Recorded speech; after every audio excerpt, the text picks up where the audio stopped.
कांग्रेस का पवार को जवाब अलग होते हैं तो हमारा प्लान भी तैयार। एमवीए से अलग हो सकते हैं पवार, शिंदे से की चर्चा। महाराष्ट्र एमवीए में कटकट तेज। महाराष्ट्र की राजनीति में इन दिनों महाविकास आघाड़ी के भविष्य को लेकर चर्चाएं जोरों पर है।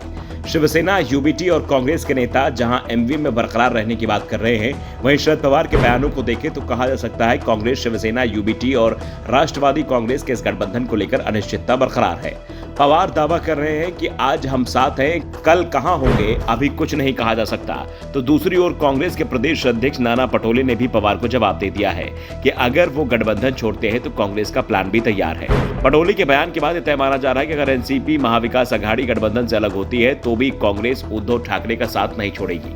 पार्टी चुनाव उद्धव ठाकरे के साथ मिलकर लड़ेंगे। एनसीपी साथ रहती है तो ठीक है और अलग होती है तो भी उसके लिए कांग्रेस तैयार है।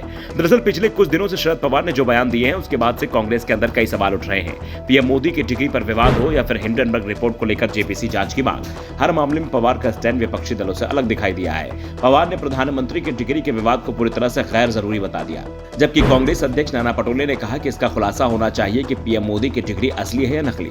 अगर पीएम की डिग्री नकली है तो यह सामने आना चाहिए और असली है तो भी जनता के मन से इसका संशय दूर होना चाहिए। हिंडनबर्ग रिपोर्ट पर भी पटोले ने साफ कर दिया कि कांग्रेस अपनी मांग पर आज भी अड़ी हुई है। जेपीसी का गठन इस मामले में जरूरी है। पटोले ने कहा कि वे एमवीए के सभी दलों को एक साथ लाने की कोशिश कर रहे हैं।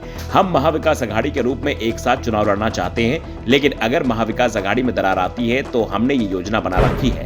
हमारी विचारधारा अलग अलग हो सकती है। कांग्रेस बीजेपी विरोधी किसी भी पार्टी के साथ गठबंधन को तैयार है। पार्टियों की अपील अलग विचारधारा हो सकती है। आज सबसे बड़ी बात लोकतंत्र को बचाने की है। देश में 2014 के बाद से ही लोकशाही संविधान पर संकट मंडरा रहा है। पटोले ने कहा कि आज तमाम लोग सीएम पद को लेकर दावेदारी कर रहे हैं, लेकिन ये समय सीएम पद की दावेदारी को लेकर सही नहीं है। जब चुनाव होगा तो सीएम कैंडिडेट तय हो जाएगा। गठबंधन में जिस दल के ज्यादा विधायक होंगे उस दल का सीएम होगा। इसके साथ ही पटोले ने दावा भी कर दिया कि अगले चुनाव में सबसे ज्यादा विधायक कांग्रेस की जीत कराएंगे। उन्होंने कहा कि अजीत पवार के मामले में कांग्रेस अध्यक्ष ने कहा कि जनता तय करती है कि मुख्यमंत्री कौन बने, ऐसे में इस पर चर्चा करना उचित नहीं है। उन्होंने कहा कि पार्टी के रूप में तय करना सरल है। मुख्यमंत्री उस पार्टी से होता है जिसके पास सबसे अधिक विधायक होते हैं। उन्होंने कहा कि अगर एनसीपी के पास 145 विधायकों का समर्थन होता है तो उनका सीएम बनेगा, हमें कोई आपत्ति नहीं है। पटोले के बयान के बीच महाराष्ट्र की राजनीति में अलग ही हलचल मची हुई है।